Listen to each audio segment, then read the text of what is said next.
confidence level going into this season? Through the roof. Oh, I'm going to win the championship. 100%. 100%. I feel great, man. I did exactly what I said I was going to do. Handle business.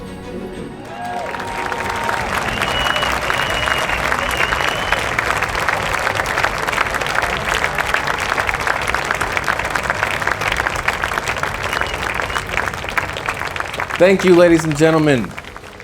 Thank you for attending our annual award show mixer for the Jeepers Keepers League, brought to you by the Commissioner's Notes podcast. Yep, give it up, give it up. You know, they say fantasy football is just a game. Well, I would have to disagree with that. It's not about putting together the best team. It's not about rooting for you guys every single weekend. It's about camaraderie. It's about friendship. It's about community. You know, when I started the Commissioner's Notes all those years ago, typing notes into the ESPN app, I never thought we'd be here today, but here we are, and it's a testament to all the hardworking gentlemen in this room. I also want to give a big shout out to Jimmy for hosting. What a venue, what a spread. We've got a lot of awards to get through tonight. I can't promise that everyone's gonna win an award, but you know what? You're all in our hearts, and you all contributed in a major way. Now, without further ado, I would like to welcome my co-host, one of the men of the hour, Caleb Klug. Hey boys, didn't think I'd miss this. Oh, wow, here we are again, Marcus. Another award ceremony, another season in the books, and once again, we didn't win, you or me. Sucks to suck, but we got some hardware to give out to you boys. We've got some hardware to give out. It was an outstanding season, full of ups and downs, and we're gonna talk about a lot of it tonight. Hell yeah, we are. Hey, boys, what the fuck is up? We're gonna start it off hot right now. Worst team name of the entire year. And the nominees are Jaden and Brock's Dad by Sam Camp. Jakeepy Myers by Kyle. And Mr. White by Rami Arbid. And the noti goes to Rami for Mr. White. Had nothing to do with anybody on your team. Obviously a reference to a beloved movie, but still a stupid team name. Terrible job, Rami. Coming on up. Folks, there's two sides to that coin. For every worst name, there has to be a best name. You know, a name is not just a name. Otherwise, we just call our teams, you know, the Broncos or the Dragons or something like that. No, you have to come up with something clever. There's a lot that goes into a name. Without further ado, here are the nominees for Best Name. Quan Air by Tom Borns.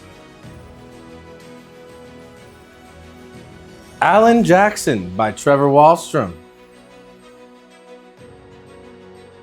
Also by Trevor, Aaron Jacobson.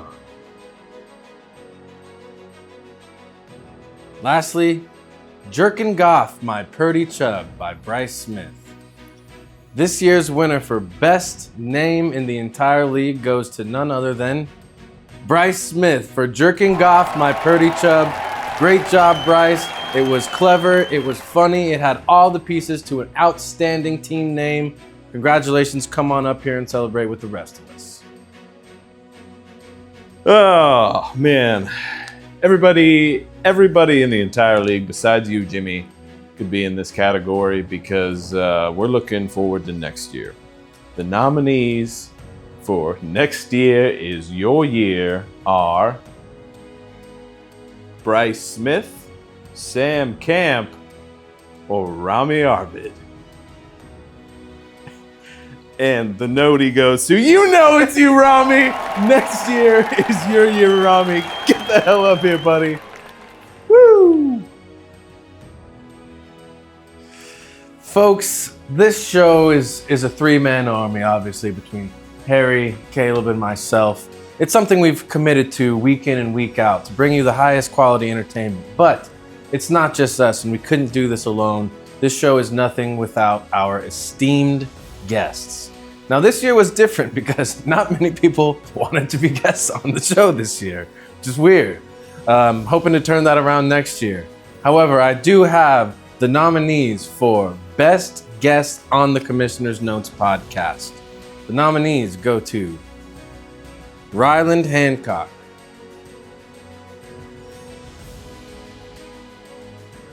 Jimmy Radzik,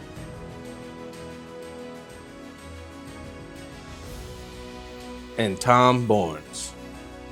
And this year's winner for Best Guest, 2 years in a row, it's Mr. Tom Borns. Congratulations on your Best Guest victory. Thanks for being a part of the podcast. And come on up here and celebrate with the rest of us. All right, boys. Now, this is a special award. It's an award that's near and dear to my heart. You know, sometimes life peaks and valleys, ups and downs, boys. And sometimes in your financial and your working career, you hit one of those lows. You get down in the dumps where you don't even have a job and you have to rely on unemployment. Now, this man here, this man has been going through it this year. He's had a lot of trials and errors. His garage exploded with water, broke all of his stuff. He's been unemployed for the last year, but there were some bright sides. How he performed in fantasy football was miraculous, a truly beautiful thing to see. For Clint Evans, we present the Lot of Ball Left Unemployment Participation Award, sponsored by USAA. Get up here, Clint.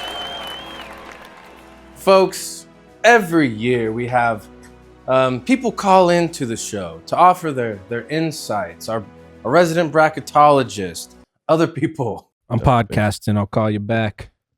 Okay, bye. Oh, fuck. I wish that was on a fucking.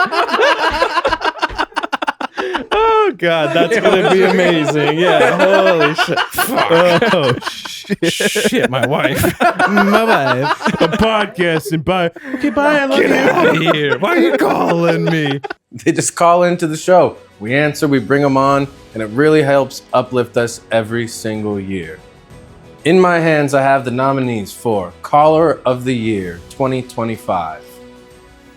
Nicole Kavietis Reardon. And Brandon Smith. You know who it is, folks. Brandon, come on up here and grab your award. Caller of the Year, your bracketology was unmatched. We can't thank you enough for what you do. This one's for you. Come on up here and celebrate with the rest of us. And now, boys, an award we've had every single year. We hope to grow the nomination pool at some point. Looking at you, boys.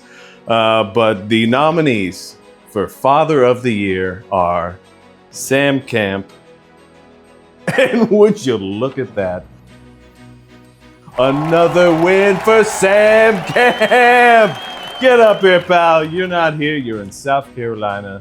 Kiss your sweet babies on their heads. Say hello to Kendall for us. And come up here virtually and celebrate with the rest of us. Folks, every single year presents new challenges and new opportunities. Some people make wise decisions throughout the year, but you can't win them all. The award that I'm talking about in this moment is Worst Managerial Decision. And boy, were a lot of them made this year. Our first nomination for Worst Managerial Decision goes to Caleb Klug for not accepting my trade for Amon-Ra straight up swapped with Bill Krosky. Horrible decision. The next nomination is to Sam Camp for the great Troy Franklin debacle of 2025. The next worst managerial decision goes to me for trading Jimmy Bijan Robinson on draft night. And the last nomination goes to Sam Good for spending $97 on Jake Browning. Whew, that's a lot to sort through. But without further ado, the winner of this year's worst managerial decision goes to Sam Good, former champion, for picking up Jake Browning off the waivers for $97 and leaving himself almost zero options for the rest of the year. Sam Good, son of a bitch, congratulations to you. Come on up here. We want to celebrate with the rest of us. Boys, let's be honest here. I'm undefeated. I'm unbeatable. You can only join me. You can never defeat me. Talking about best song of the year.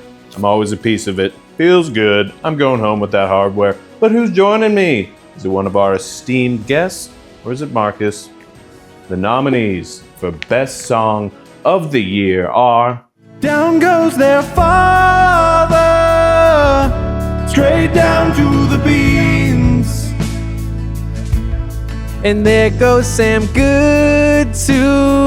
Ooh, what does it mean? My receiver plays for the Los Angeles Rams. He's Puka Nacua. He's Puka Nacua.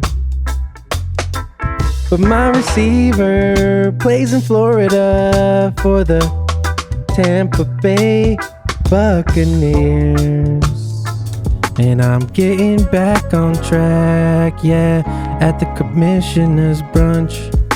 Such good food at the brunch. Such good times at the brunch. Maybe a couple of trades, we'll see. Oh,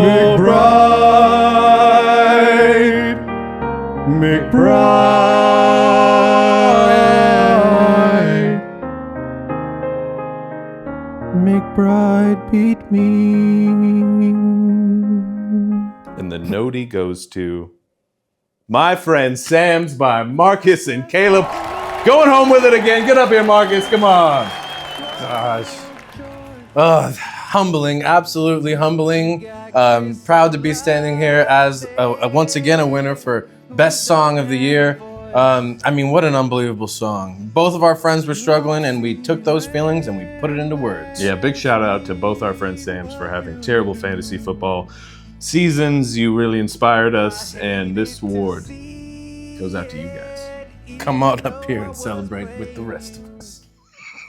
You know, folks, we pride ourselves on many things in this league, but I think one of our main pillars is our willingness and ability to trade with one another. I have friends in leagues that will go an entire season, no conversations, no trades made, nothing. Not us, not here. Some of us, however, are easier to trade with than others. It is my honor to present the nominees for hardest person to trade with in the league.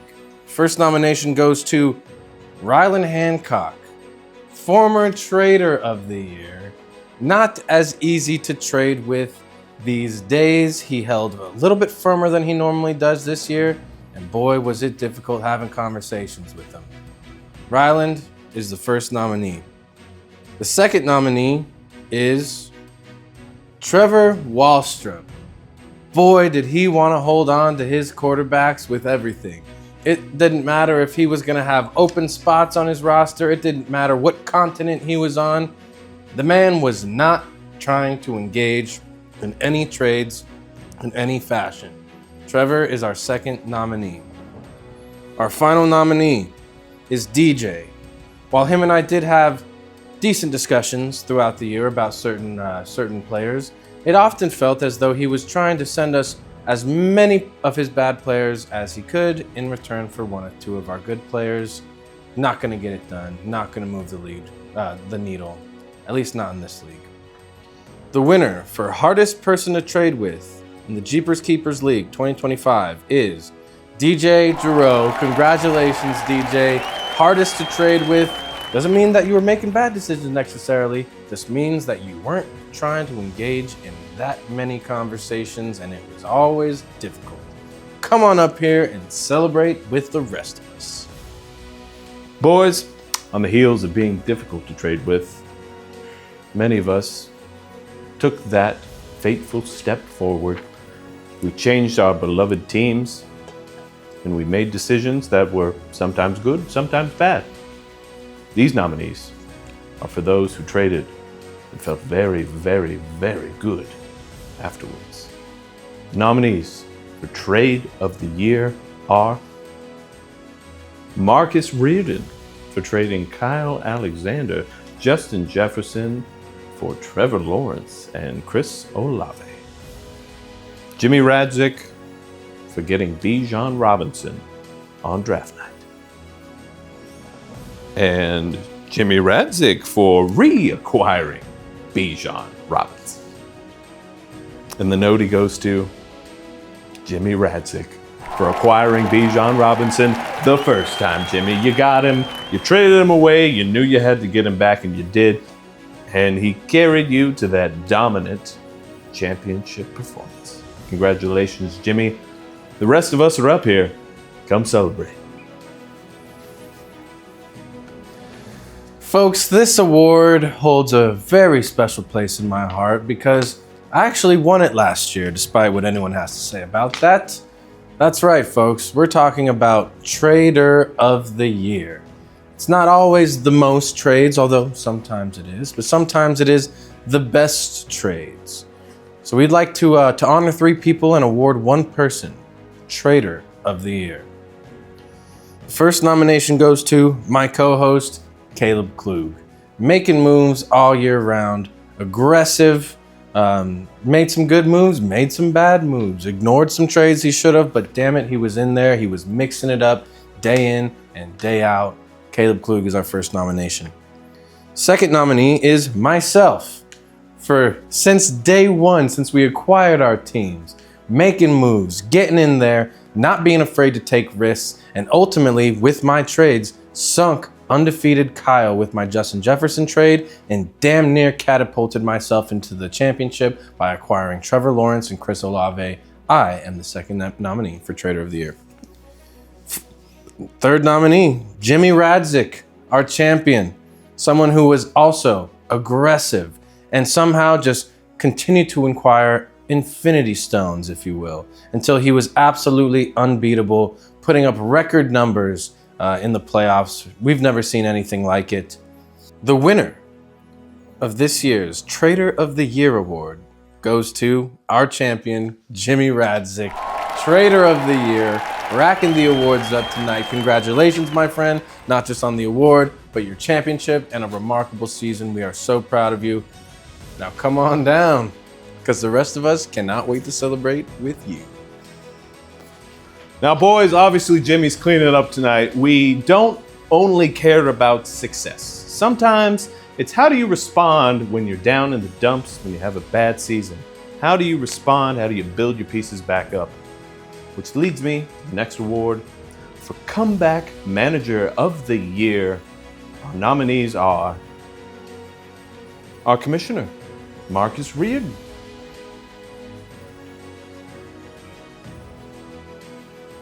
Tom Borns. And our final nominee, is anyone surprised by this?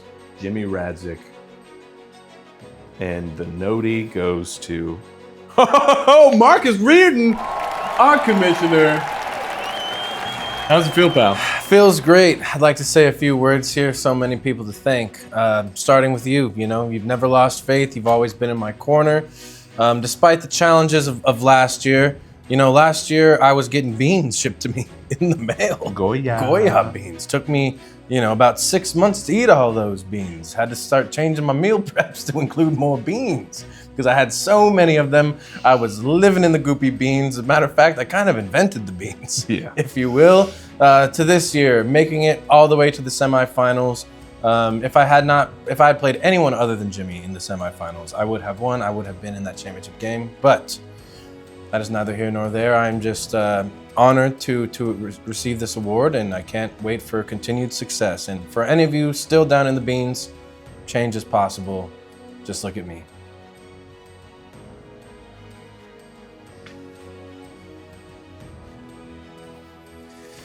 Folks, I'm sorry. That looks so dumb when it's lit up.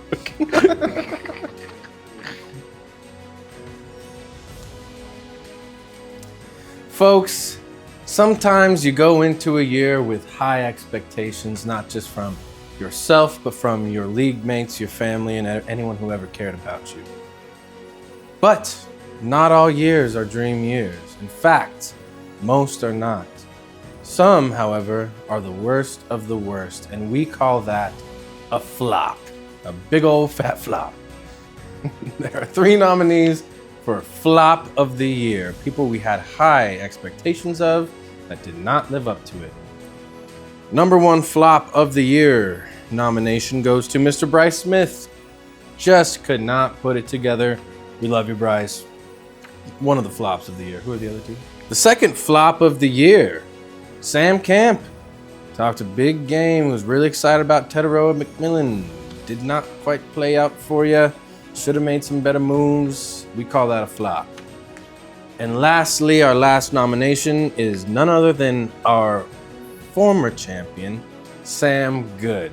Never in the history of the league have we witnessed an epic downfall in the fashion that we watched this year. From first to down in the goopy beans, just a series of unfortunate events. Without further ado, our winner of Flop of the Year goes to Sam Good. That was a huge, big old fat flop, buddy. And it sucks that it had to happen to you. Can't say I'm surprised. Everyone was talking big shit at the draft, but nobody flopped worse than you this year, pal. Now, come on up here and celebrate with the rest of us. A lot of us talk a big game. Make it seem like our team's gonna be the team for that year. Put on this facade, this just illusion of good faith we have in our teams, when in reality it's all luck.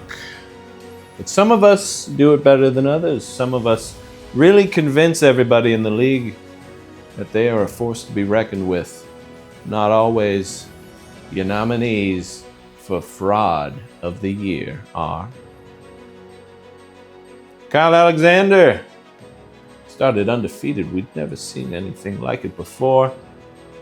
And then he fell apart, lost in the first round of the playoffs. Fraud! Tommy Baskey. Scary team. A lot of injuries. Lost in the first round of the playoffs. Fraud!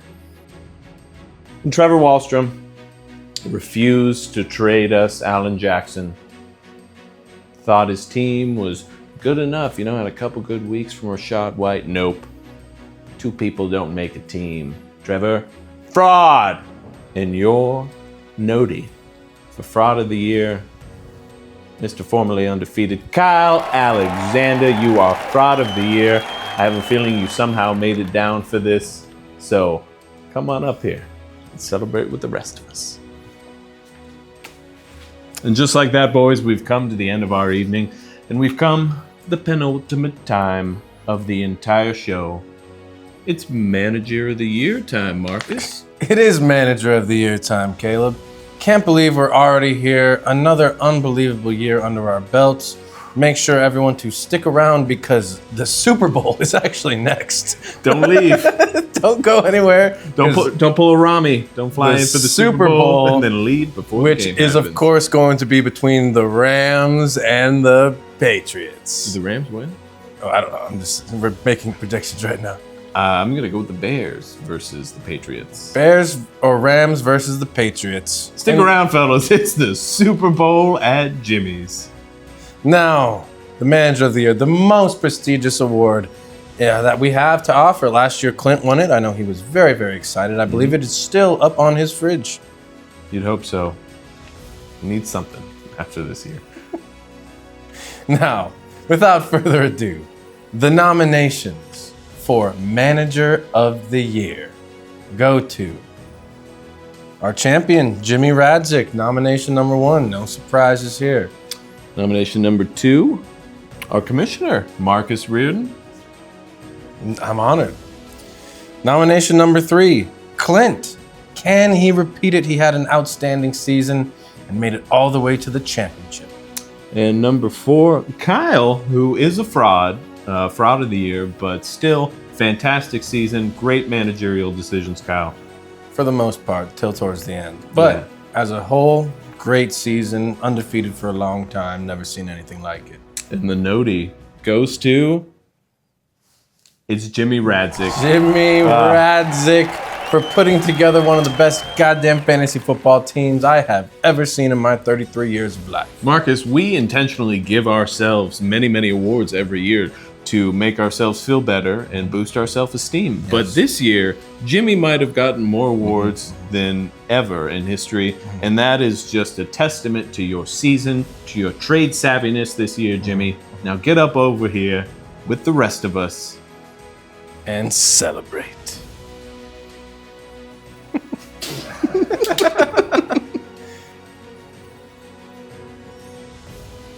Oh my goodness, another year in the books. I can't say how grateful I am to you all for your participation, your community, and for taking this time away from your loved ones and families to play this stupid game with the rest of us. It's been a fantastic season, boys. I can't wait for the next one. We've got a sexy, sexy keeper, so you better watch the fuck out. Start thinking about those keepers. Keepers lock 1 hour prior to draft time this upcoming year. Once again, stay tuned because the Super Bowl is coming. Bad Bunny's coming at halftime. Check it out. What a spread. Thanks, Jimmy. Thanks, Allie. Have a great rest of your night. We'll see you next year. Peace.